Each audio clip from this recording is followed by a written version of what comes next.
बिस्मिल्लाहिर्रहमानिर्रहीम, अस्सलाम वालेकुम। आज सही मायनों में अफ़गान तालिबान अपनी विक्ट्री की जानिब गए हैं। उन्होंने ऐलान किया है कि अब हम अपनी एयरफोर्स बनाने जा रहे हैं जो अफ़गान तालिबान के फ़ाइटर्स पर मुश्तमिल होगी, ना कि वो एयरफोर्स जो अशरफ गनी की एयरफोर्स थी जो 20 तैयारे लेकर भागे, जिसमें इंडियन एजेंट, CIA के एजेंट, मोसाद के एजेंट और अमेरिका के खास लोग शामिल थे। इस वीडियो की अहम डिस्कशन चलती रहेगी, लेकिन इससे पहले आप वीडियो को लाइक करें, हकीकत टीवी को सब्सक्राइब कर लें और बेल आइकन पर ज़रूर क्लिक करें। अब सूरत हाल इस वक्त इतनी ज़्यादा अजीबोगरीब हो गई है कि भारत की इस वक्त इतनी चीखें निकल रही हैं और भारत इस वक्त शदीद परेशान है। उसकी वजह क्या है? देखिए, सबसे पहली बात यह है कि चाइना बहुत ज़्यादा खुश है। उसकी सबसे बड़ी वजह यह है कि चाइना को अब एक ऐसी एयरफोर्स की ताकत मिलेगी, वो तमाम तर टेक्नोलॉजी जो कि अमेरिका के खिलाफ, भारत के खिलाफ इस्तेमाल हो सकती है, वो चाइना को देगा। चाइना आहिस्ता आहिस्ता अफ़गान तालिबान को अपना दोस्त बना चुका है। अब देखिए, उसके जो इर्द गिर्द 2 ममालिक ऐसे आ चुके हैं जो पूरी तरह उसके साथ है, और तीसरा तो है रशिया, अफगान तालिबान का अफगानिस्तान और पाकिस्तान। चाइना पूरी तरह सिक्योर हो चुका है और अफगानिस्तान की हिस्ट्री है, उन्होंने इंडिया को मारा है। पाकिस्तान का वैसे दुश्मन है, चाइना का अपना दुश्मन इस वक्त भारत है, और रशिया का भी अगले फ्यूचर के अंदर दुश्मन बनने जा रहा है भारत। अब ये वो तमाम सूरत हाल है। देखिए, सबसे पहले समझ लें कि अफगान तालिबान अब क्या हासिल करेंगे। वो ड्रोन्स हासिल करेंगे, रेडार सिस्टम, सैटेलाइट। अब उनके पास पैसा नहीं है। पैसा कहाँ से आएगा?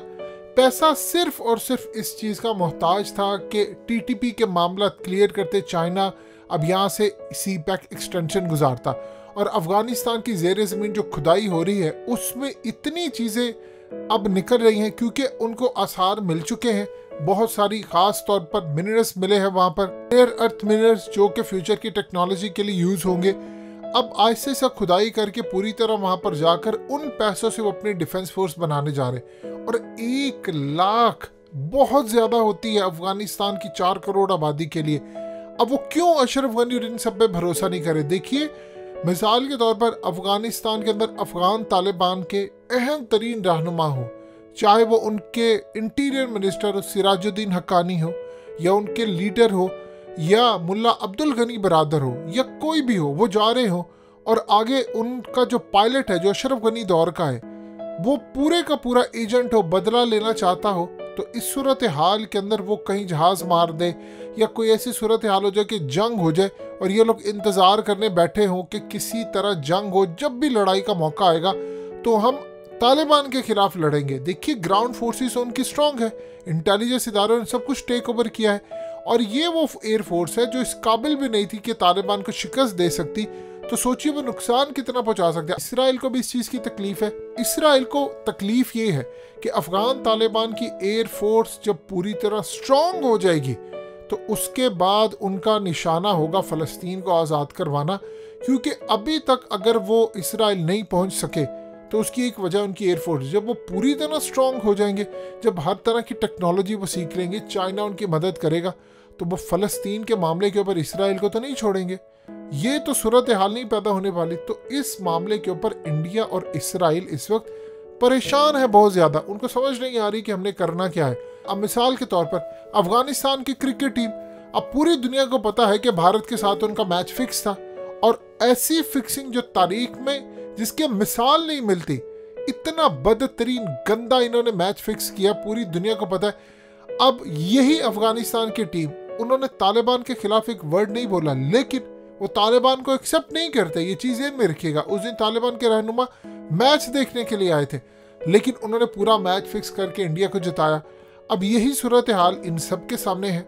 अफगानिस्तान के अंदर जितने लोग हैं वो इस वक्त खामोश है, लेकिन वो पलट कर वार करेंगे, क्योंकि यहाँ पर आकर उन्होंने तमाम के तमाम लोगों को माफ़ किया है, लेकिन उन्होंने तालिबान के साथ कोई भी माफ़ीनामा कबूल किया है या नहीं, ये तो उनके दिलों का हाल है। उनमें से कितनी अक्सरियत है। आप ये देखिए, दाइश के मामले के ऊपर क्या सूरत हाल पेश आई। अफगान तालिबान ने कहा कि हमारी सफ़ों के अंदर गद्दार है। अब वो अपने तालिबान के लीडर्स की बात नहीं कर रहे थे, वो उनकी बात कर रहे थे जिनको माफ़ी देकर उन्होंने शामिल किया है। अब जाहिर सी बात है, जब मीटिंग्स होती है, उन्होंने काम ये किया कि उन्होंने एक कमीशन बनाया है। उस कमीशन के अंदर तमाम इंटेलिजेंस इदारों को एक पूरी रिपोर्ट पेश की गई है कि आपने अपने अंदर से अब छांटी करनी है। वो जो अशरफ गनी टाइप जो लोग थे उनको फारिग करें यहाँ से और अपने लोगों को एंटर करवाए। अब अमरीकी तैयारे तालिबान खुद उड़ाएंगे। इंडिया के खिलाफ, उनकी एयरफोर्स के खिलाफ सबसे बड़ी सपोर्ट है। पाकिस्तान को भी सपोर्ट हासिल होगी, डेफिनेटली बात है। देखिए, 3 ममालिक जब चढ़ दौड़ेंगे, ये फ्यूचर की जो जंग होने जा रही है उसमें अमेरिका, जापान, ऑस्ट्रेलिया, इंडिया और दीगर ममालिक शामिल होंगे। तो पाकिस्तान के साथ इस वक्त सूरत हाल में ईरान को भी जाहिर सी बात है चाइना का साथ देना पड़ेगा। पाकिस्तान तो ऑलरेडी साथ है, चाइना है, रशिया है, फिर सेंट्रल एशियन कंट्रीज है। अब अफगान तालिबान को किसी की जरूरत नहीं। अमरीकी तैयारा आया वो खुद मार गिराएंगे, अमरीकी ड्रोन आया वो खुद मार गिराएंगे। उनके पास अब ड्रोन होंगे।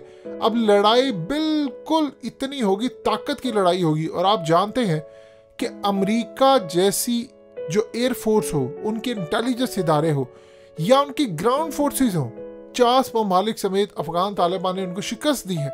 अब जब उनकी एयरफोर्स होगी जाती तो वो लड़ेंगे इनके लिए। अब कल को अगर कोई लेकर जाते हैं, इन्हीं का कोई लीडर लेकर जाता है, मिसाल के तौर पर यह अशरफ गनी की एयरफोर्स पूरी तरह इस वक्त अशरफ गनी की है या इंडिया की है या CIA की है, किसी को कुछ नहीं पता।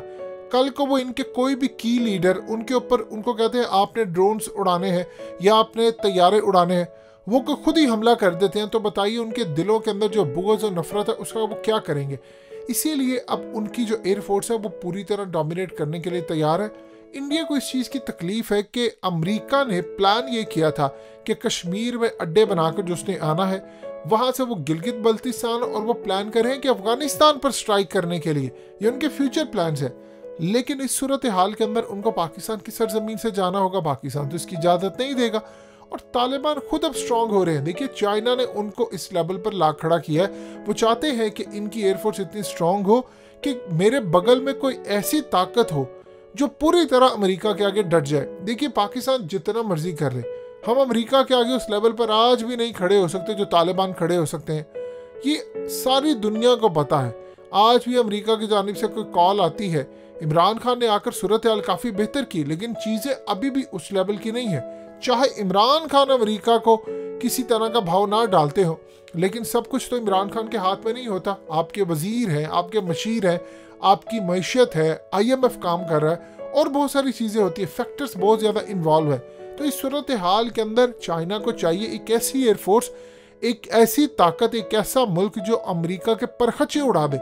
यानी अमेरिका का ड्रोन आए तो वो ये इंतज़ार ना करे कि हम अमेरिका को कह दें कि सरकार आप यहाँ पर लेकर ना जाए। अगर इमरान खान ने एब्सोल्युटली नॉट कहा है तो तालिबान एब्सोल्युटली नॉट भी नहीं कहेंगे। वो मार उड़ देंगे ड्रोन्स को और वो अमरीकी तैयारों को भी नहीं छोड़ेंगे। और इंडिया के ऊपर स्ट्राइक करने की कैपेबिलिटी देखिए, पहले वो कहते हैं कि आप कश्मीर में जाएंगे, अंदर खाते घुसेंगे। अब वो दुनिया के किसी भी कोने में स्ट्राइक कर सकते हैं। अफगान तालिबान के पास ऑप्शंस बहुत ज़्यादा हैं। वो पूरी तरह अमेरिका को दबोचना चाहते हैं, इसराइल को और इंडिया को, और इंशाल्लाह वो ये करने जा रहे हैं।